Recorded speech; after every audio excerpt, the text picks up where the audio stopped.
Hi everyone, it is I, Miss Sophia the Diva, back here again for my recap discussion on Married to Medicine Season 5 Reunion Part 2, which I just watched today. By the way, if this is your first time here on this channel, be sure to subscribe, thumbs up this video, share it, comment, let's discuss. Let's just get into it. So, the biggest news of all is that Simone, Dr. Screaming Banshee Simone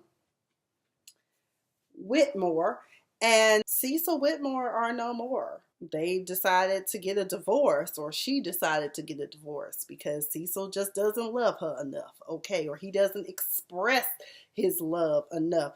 Dr. Heavenly up here crying like somebody done died, like it's her own damn marriage falling apart. And she said something about her being a relationship expert, and I'm like, how? Why? When did that happen?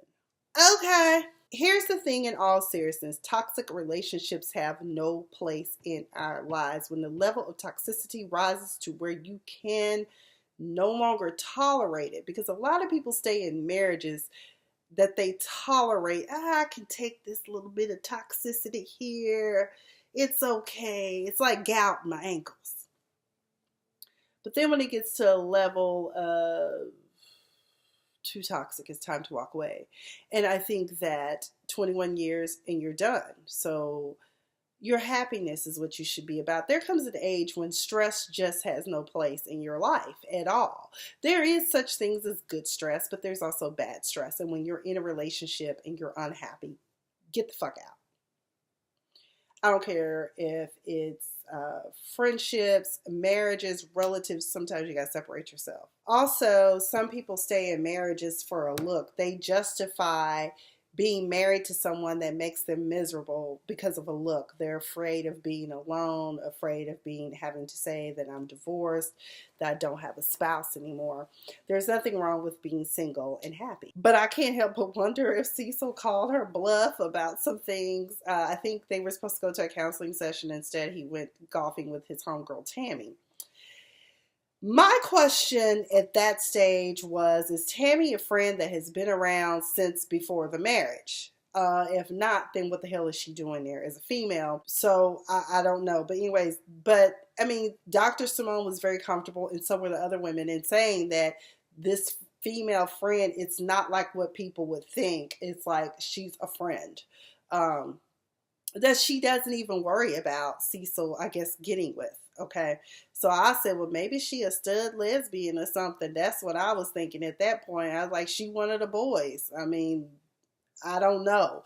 That's what I was thinking. I said, because sometimes, you know, you do have men that are comfortable hanging out with the lesbians. So, and then women too, because they not concerned about their man getting with this woman. But you just never know. I saw Quad's face. I said, Quad probably like, shit, I'm going to get a divorce from Squidward's ass. I swear Dr. G sounds like Squidward. Or like someone hit him with a cow prong and stung his ass. I'm just like, oh my God. Either way, Quad, you can do it. Quite frankly, I think your marriage is deceased. It's been DOA for a while. So just cut your losses and move on. I get that people don't want to see their ideal couple uncouple, but you cannot force a square peg into a round hole. Okay, that's just not going to work unless, you know, it's not going to fit properly. I mean, you could cut the hole, you know, bigger or whatever, and then it just drop right in. But you know what I'm saying, right? So, I mean, everybody, no, you guys have to stand together. No, oh my God, what are we going to do? And it's like, you know, sometimes when the shit is over, it's just over. I mean, the fat lady has sang.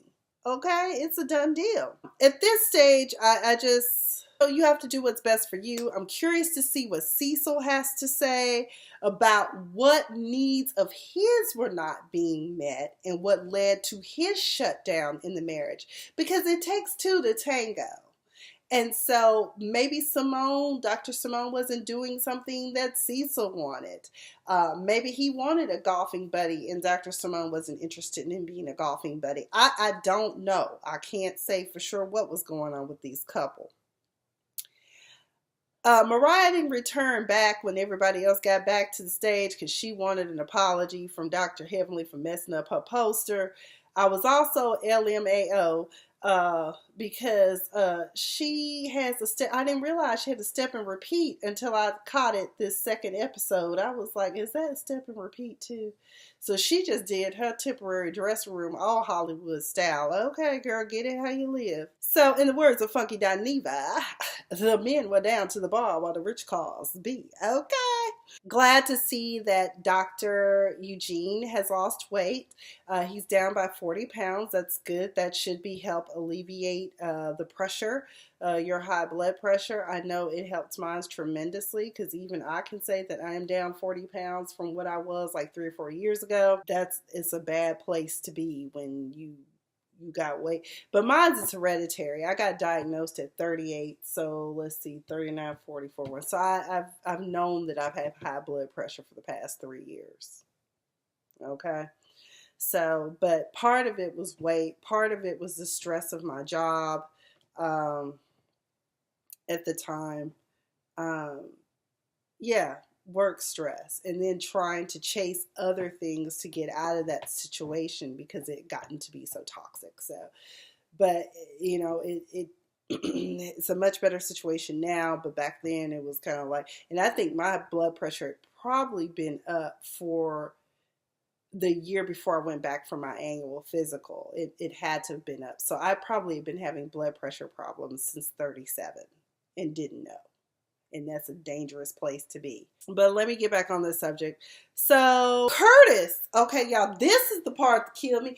Curtis had the audacity to try to get Buck on Dr. Eugene because they were all cracking jokes about Curtis having cheating, talking about he was dipping and he was throwing balls in the wrong basket and all this. So he had the nerve to be offended. Look, didn't nobody tell you to go out and dip out on Dr. Jackie? Okay, that was on you. Now, you should have known your wife is one of the favorites on the show, and not everybody's going to be happy about your ugly ass getting up there and cheating on Jackie. Okay, so we couldn't talk about it. We couldn't talk. I didn't appreciate it. I was like, why don't you shut the fuck up? Ain't nobody trying to listen to you, Curtis. You still in the doghouse.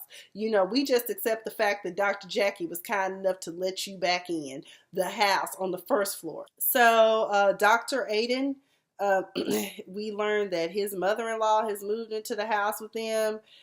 He just said, you just say nice things about your mother-in-law. I'm sure that's got to be an interesting dynamic. Dr. G said he hated to see the demise of Simone and Cecil, but he's a doctor and he's a psychiatrist and he can't even fix his own marriage.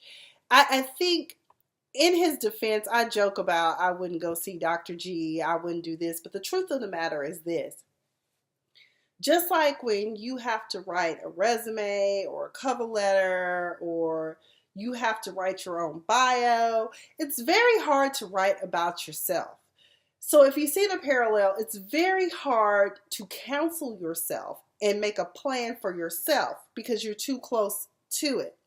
It's just like being an attorney and trying to represent yourself in court.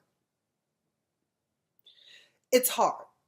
So Dr. G probably can give you some of the best advice on how to work out your problems, but he can't help his own marriage. So let's just give them I joke about it. I do joke about it, but I really do think that he has to be a competent psychiatrist and has helped many get through issues. I mean, we would have to research board complaints, but I doubt we would find any that are extreme. Dr. Damon noted that Cecil still has his ring on, but I don't think that Dr. Simone still has hers on.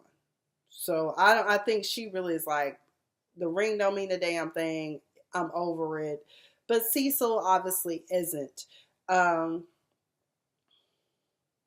So he said that there's still hope. And then Dr. Damon, during his talk, he was like, I love Heavenly. God knows I do. But I killed it. No, I'm tripping. He went Miss Sophia on it. And I'm like, are you trying to convince yourself that you love her? Or are you trying to convince the audience? What's going on here? Now, I do know that Dr. Heavenly, I made a comment on Twitter about how I like them together or whatever. And she said that Oh, because I said all the marriages are falling apart. And I said, I guess Dr. Damon, Dr. Heavenly, her husband are the only ones that are like making it. And she's like, we're not perfect, but we're in a very good place. So I don't know what's going on there, but like I said, please y'all keep it together because I like y'all together. Okay, I like how y'all work because he just let you do your thing, he do his thing, and you just whatever. I personally don't want to be calling my husband daddy, but okay. To each their own. Everybody's got their something. They also talked about masturbation and how it's important for men to masturbate and ejaculate in order to prevent prostate cancer, as well as there is a correlation between longer lifespans the more ejaculations you have. There you go. There's a word from the WebMD. Okay. Well, okay then. Let's everybody have great sex and save a life. There you go. Dr. Damon also pointed out he doesn't know what he would do if Heavenly cheated on him because, and it is true, men will step out on a woman and expect forgiveness. But if a woman does it, it hurts that male ego. And that male ego is so hurt until they're just like, there's nothing you can do. It's irretrievably broken and I'm over it. But at the same time, until it happens to you, you don't know what actions or steps you will take. I think that's fair. Dr. Damon went Baptist preacher on us. He said divorce is a win for Satan. Let's see if Satan wins, y'all. Let's get back to the ladies. Everybody's reunited and it feels so good. Curtis is on the hot seat. He up there squirming. My thing is, don't be ashamed. You weren't ashamed when you out there embarrassing my soror. Okay, you out here holding hands down to a hotel with some chick. Your ugly ass. Oh, he irked me. I know that's your husband, Jack. You go, he irked me. You too beautiful. You too beautiful. You too good. Too good. Let Curtis go. But anyways, he all upset about what people have said about him and how we supposed to be friends or whatever. And Dr. Eugene was like, well, maybe I was trying to make it a joke because, it is uncomfortable and unnerving to know that you have betrayed a fellow friend, okay? Or you as a friend, you're not setting a good example. And because of the things that you've done, it's affected the group dynamic. Now everyone is questioning and assessing their marriages, okay? So anyway, he don't like confrontation apparently about his wrongdoing, but you put yourself out there. You should have known it was going to come, okay? Toya has a point, I think. Maybe Curtis wanted to get caught because maybe it was his cry for help. Maybe he was acting out for attention. It's not justifiable, but it is a plausible analysis or surmise to what occurred. But no matter what, Sora, Dr. Jackie, I'm going to support you, but I don't like Curtis' ugly ass again, okay? Then we get on Quad and Squidward, Dr. G. He just disturbs me. Quad said that she has a name. Was it London Genevieve? Okay. That name. My people. You want a child, but do you want one with Dr. G? And I think the answer is emphatically no. Now, one of the things I didn't like is how they tried to make it seem like Quad always makes the issues about herself. But my thing is the cameras aren't rolling 24/7 and you all don't know what's going on inside that house of hell for her. I felt it to my core when she was saying how the things that I did for you to help you get your own practice set up, I did because I love you and I wanted you to win. My man set a goal. And that is why I was stressed out and worried because you are my man and I wanted you to win. And I think a lot of times some men don't realize that, especially those that are so caught up in certain nuances that I don't know. And then there was also the material giving that came up that he gives.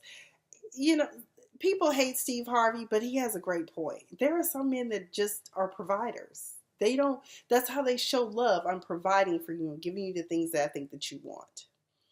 just like with Dr. Jackie, I don't know if it was in this part, so I'm sorry if I'm going into another part, but I know that Dr. Jackie said the reason why she kind of bent with Curtis is because she knows Curtis doesn't like to shop, but he took time out to pick out a few of her favorite things.